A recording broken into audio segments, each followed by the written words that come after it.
Was that the bite of 80s?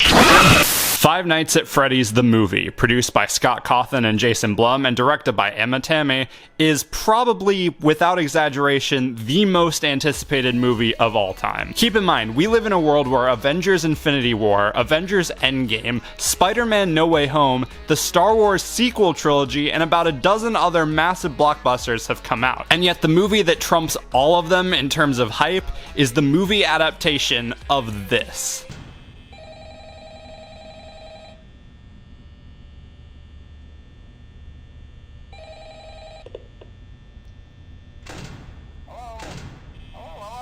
To be fair, I think a lot of that hype comes from how long this thing has been in production. Like I said back in my bucket list double feature, a FNAF movie was announced to be in the works as early as 2015, with Warner Brothers set to be involved. There wasn't much movement beyond that because they couldn't agree on a script until 8 years later when Blumhouse picked up the rights. You'd think by that time no one would care anymore, but it kinda speaks to the staying power this franchise has that people are just as, if not more excited now for this movie than they were back in 2015. Now I was around the perfect age to experience the FNAF hype train firsthand. I played the first 2 games on mobile and sucked at them. I would watch Markiplier and Jacksepticeye for the gameplay walkthroughs, and I would watch MatPat's Game Theory for videos on the complicated lore and timeline. I didn't follow the franchise as much after the 4th game, but I did play a bit of Help Wanted with some friends, and I've heard good things about the recent game's security breach. As for this movie, when I heard it was coming out, I obviously was really excited. One of the most appealing parts of the franchise for me was its underlying backstory, so to see that play out on the big screen got me very interested.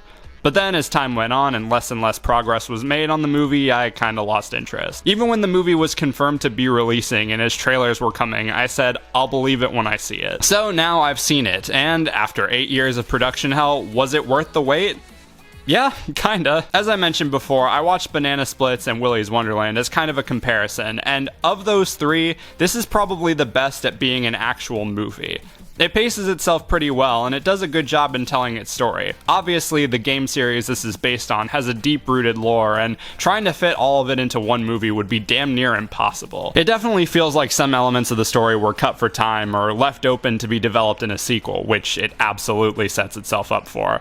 That omission does kinda hurt the movie in some areas because it leaves a lot of stuff underdeveloped and not as satisfying. Particularly with the villain, who, for the sake of courtesy, I won't spoil, even though you all probably know who it is already. There are aspects of his backstory that are just never explained, and even the character himself is barely in the movie. I know hardcore fans will be able to fill in the gaps, but casuals will probably be left confused. The rest of the story is well done. I like Mike's arc of learning to let go, and the connection he has with Abby is really sweet. The acting for the most part is really solid. All of them have moments that get kinda hammy, but you never get the sense that anyone is phoning it in. The film has surprisingly impressive cinematography, and the production design is easily the star of the show. The scenes in the pizzeria are all so well lit and well shot. All the little details they put in, making this place feel run down, is great. The standouts are easily the animatronics. When I heard that the Jim Henson Company was going to be working on this movie, I knew they were going to look great. But in the movie, they look so much better. They look really rugged and dirty, and the actors inside them portray their stilted robotic movements really well. Ultimately, first and foremost, this is a movie for the fans. If you followed this franchise at any point in your life, you will appreciate this movie on a much higher level. There are plenty of nods and cameos and moments that will have you grinning from ear to ear. And even beyond that, it's still so amazing to me that this movie actually happened. This could have easily turned into a situation like Slenderman, where it was a case of too little too late that was only there to cash in on an IP that was popular years ago. But the 8-year wait turned out to be worth it in this case. As a FNAF movie, I think it's pretty great. As a movie, I think it's pretty good. There are things holding it back, but those are all things that can be improved upon in another installment, which I really hope happens. Check it out when you get the chance, and I'm giving it a 3.5 out of 5.